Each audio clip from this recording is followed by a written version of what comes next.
It's time to talk about NASCAR. What's up, guys? Welcome to another episode of Sundays for NASCAR. This is COTA edition, Cup Series COTA edition. Woo! It was wet. It was A little very too wet. Could you say that? Yeah, the Xfinity race yesterday ended. It actually, I don't think they ended under rain, but it was still wet. Kyle Busch took the checker flag. I based a lot of my picks on what happened in the Xfinity race yesterday to determine who I picked during the Cup race. So I went with Kyle Busch, and he did pretty well in the Cup race too. So Yeah, he definitely did. Well, this is a big race that we're going to go over today. We had some cautions that were not expected. We had some drivers top 10 that were not expected. Yep. You called two of them. I did. Definitely called two of them yesterday. Austin Cindric? Austin Cindric did fantastic. You called that. I did. You called that yesterday. I just had a feeling. Our podcast last week, or yesterday. Yeah. And who was that other guy that you called? Allmendinger? Allmendinger Yep. did I had well. him too, and I think he finished 5th. Yeah, he did something like that. Reddick he qualified first place, took the pole award for his first time in his Cup career. I was surprised. I didn't get to watch qualifying, Good for but him. you did. Yeah, I did. So. RCR, very happy. Final round qualifying, Tyler Reddick got first place, Larson second, Cindric, Kyle Busch, and William Byron. Yeah. Tough break for William Byron early into the race. His quarter panel got taken out. Yeah, I that's true. actually missed how it happened. Do you remember? Byron, that's actually where his quarter panel, that's who it was, the Benedetto. That was the damage, all right. Yeah, that was insane, actually. Nobody could clearly see out there. That was the problem the whole time, and that's what I knew what was going to happen. Like, you were going to be dealing with Mother Nature. Yeah. And that's exactly what happened this weekend. It was a big factor, definitely. Throughout the entire race. Throughout the entire race, and NASCAR had different opinions about the rain throughout the entire race. Clearly. Well, they're like, oh, yeah, we can run them now, but we can't run them later. Yeah, exactly. That kind of thing. Logano takes stage 1 and put some more points on the books for him and play off. I feel like that was given to him more based on pit strategy, to be honest. Yeah, it really had a lot to do with it. It played out well for him. Yeah, it did clearly to stay out, but the cars to beat were clearly up front, and if they weren't up front, they were pitting or, recovering from a pit stop. So the fact that Logano won a stage doesn't really do anything for me, but at the same time, hey, good for him for getting a playoff point. Yeah. Because that's going to come in handy later on in the schedule. Especially for Michael McDowell, who came in second place on stage 1. That's what I'm talking about. Those playoff points are coming. They're going to add up. They're going to get places. If Michael McDowell make the round of 12, I believe it. All right? I'm just you saying heard it here right now. first. He's already Sundays locked for into the NASCAR. round of 16. If he can make it to the round of 12, I'd be happy. Yeah. Go Michael McDowell. So if Michael McDowell does make it into round 12, how much further is he going to make it? Is he the next car to get knocked out? It's either the round of 16 or round of 12, but I'm going with the round of 12 because I got faith in my boy. And I just want to see him do well. I really do. I do too. I mean, considering what happened last year with Harvick, not even making the round of 4, even though he won a quarter of the races. Yeah. 9 out of 36. I kind of think you deserve a Final 4 spot. So if Michael McDowell can make it all the way to the round of 12, I'd be all right with that. Just based on points alone, he's already locked in on 16. Right. If he can race his way in to the round of 12, I'd be happy. Right. Well, we'll see. Yeah, we will see. That's still like 12 races away. Man. Yeah. We are officially, for sure, we're 2 races past halfway point now. Yep. Next week we have Charlotte that we're going to be at. I'm excited. Coke 600, longest race of the year. We'll be there. We got half our crew coming out, and it's going to be a big one. Not as big as the one when we go to Martinsville. Yeah, but Martinsville's going to be kind of big. It's going to be big. Toyotas didn't do too well finishing into. Yeah. Well, I based my picks on Hendrick. I was heavy on Hendrick, but again, I was you know, whenever you're picking a fantasy at the end, you have to do which manufacturer, who's going to finish each manufacturer, the top driver. And I was wishy-washy. I knew Chevrolet was going to win, but I ended up picking Martin Truex. Or I did Martin Truex as the winner, and then Chevrolet as the manufacturer winner. I was like flip-flop on those, vice versa. Well, speaking of Toyota, first, I know what you're about to bring up, but we had another big one that happened before, was when Bell and Bubba Wallace got into it. Oh. And, well, not got into it, but they made contact, and Bubba Wallace and Christopher Bell were both out of their car before. I think someone else was, they got caught up in that, but... Yeah, I think it was Christopher Bell. Wait, no, it was Cole Custer. Cole Custer ran into the back of Kevin Harvick, and Kevin Harvick had major damage. Yeah, and during the replays that Fox showed, it was Bubba Wallace going past Kevin Harvick at the time. So I was like, well, so how was he involved in everything? They really honestly didn't have that good of a replay on how everyone got damaged. They had good replays on how some of them got damaged, but not everybody. But at the same time, there were quite a few people involved in a bunch of little wrecks where they just could not see. Yeah, and nobody could see anything. The wiper's not helping anything. So I think the way that NASCAR fixes this is not by taking away rain races. I think maybe not raining as hard, but it's always going to be a touchy subject there. But if a NASCAR team needs a fourth, because we just had 3 spotters, if they need a 4th spotter, give it to them, because spotters weren't doing their job at this race today. Clearly. Well, the spotters probably couldn't see themselves. The spotters, I understand that, but that's probably because they're not dispersed well enough. If there was a 4th spotter, you could disperse that space a little bit more. You know what I mean? Yep. Kevin Harvick came back and he let NASCAR know how unsafe he thought this was and how crazy it is that they're out there racing in this rain. It's gonna be 50-50, I believe. I think there's gonna be a lot of fans that are gonna be like, let them race. We want to see them race. It brings great racing, great drama. That's what TV's all about, man. Yeah, exactly. On the other hand, the safety is a big concern for these drivers. Absolutely. And we never want to see anyone get hurt, but that was some crazy wreck.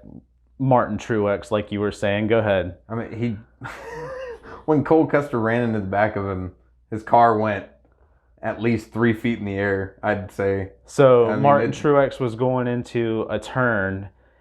He couldn't see the car in front of him. His hood was already up in front of him, in his windshield. So he couldn't see the car in front of him. Right. And he ended up slamming on brakes, rear-ending on that in front of that car. I didn't catch the car because it was raining so hard. But it hit his hood up, and that's when he slowed down hard because he couldn't see anything.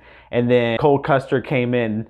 He was flying. Full metal. He was flying, man. He wasn't even concerned about anybody. He passed 7 cars on one straightaway just because he could, I guess. I don't know if his sponsor was telling him or he just, thought he could. Well, it comes down to is the spotter able to see? Were they guessing? Well, I know they had to guess a lot. I'm not exactly happy with the result of the race, especially since the way it went down, but even during that time, it's still, is this even okay enough to race on? Can the drivers even see well enough to be able to actually race? But even still, there's, the 24 hours of Daytona. They don't stop that race. Yeah. You race in the rain. You do whatever rain comes or Mother Nature brings, you got to run in it. No, so, correct. I mean, but we're at a new track.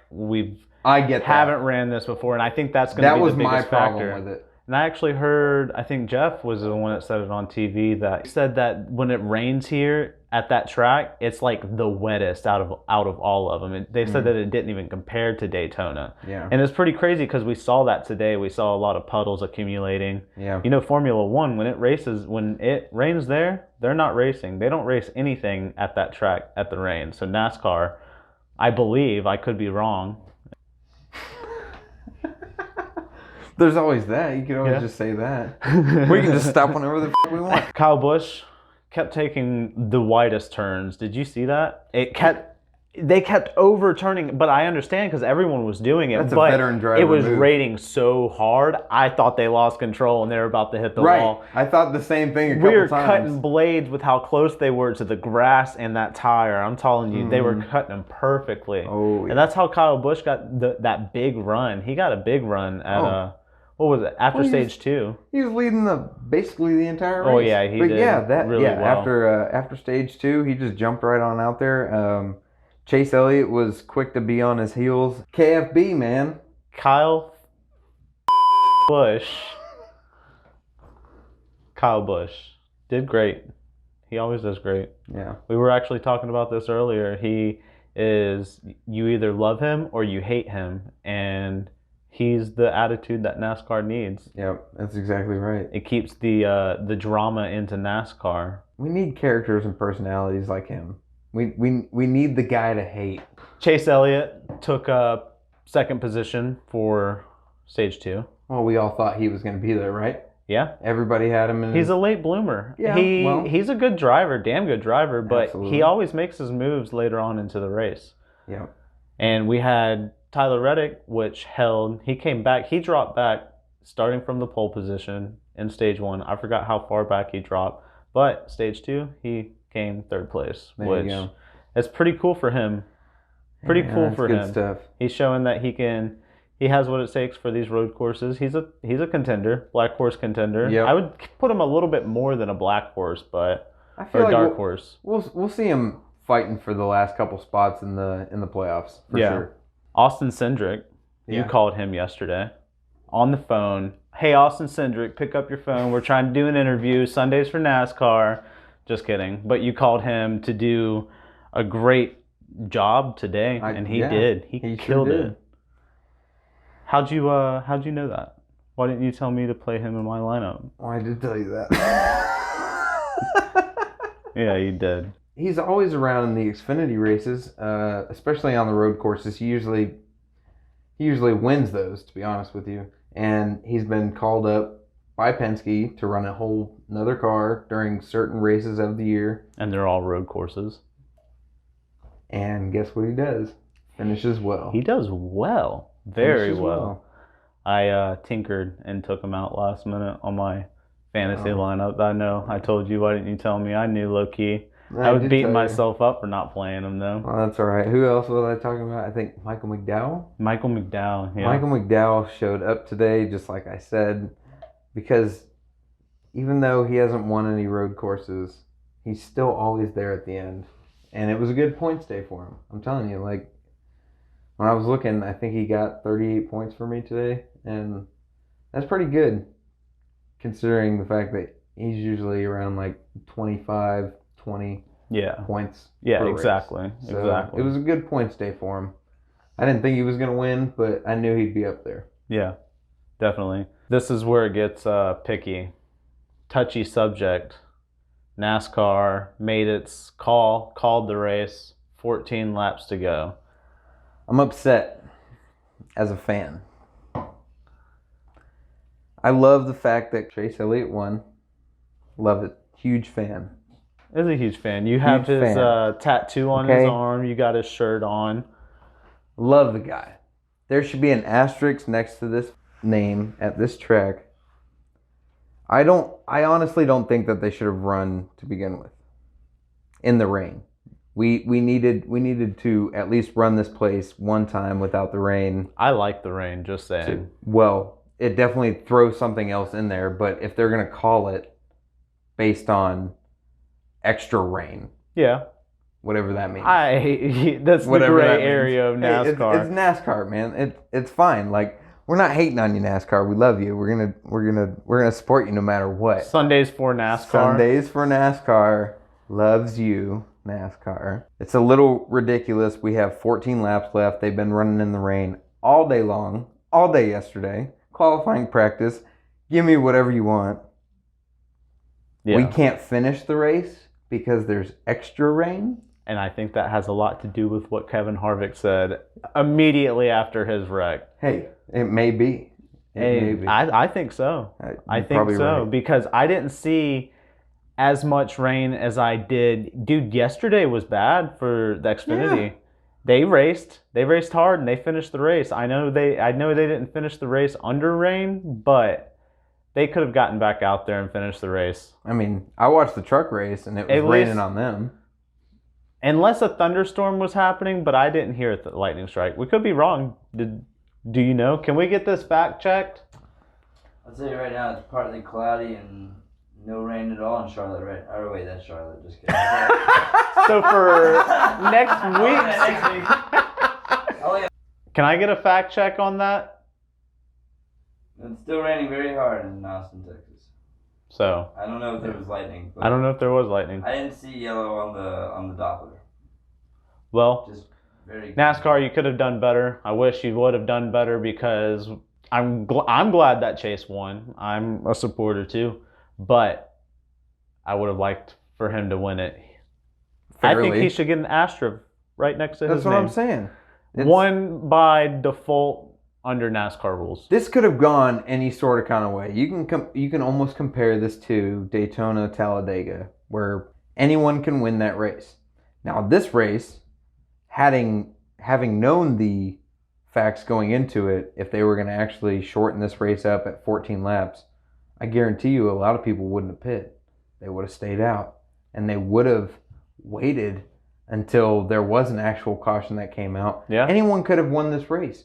And yeah. I don't remember who was in front of Chase Elliott beforehand, but it was only a few laps, and Chase Elliott was leading the race, and all of a sudden, caution came out, and they called it.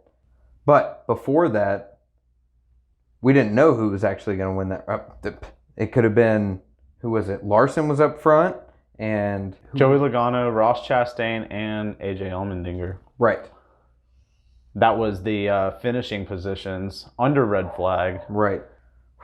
What a crazy race, though. I enjoyed it. I thought NASCAR could do a better job on calling the race because they shouldn't have called it, or else they should have called it way before the race. Yeah. I mean, even got halfway because I didn't see a difference in rain. Yeah. And overall, do you hope that COTA is in the racing schedule again next year? I like it.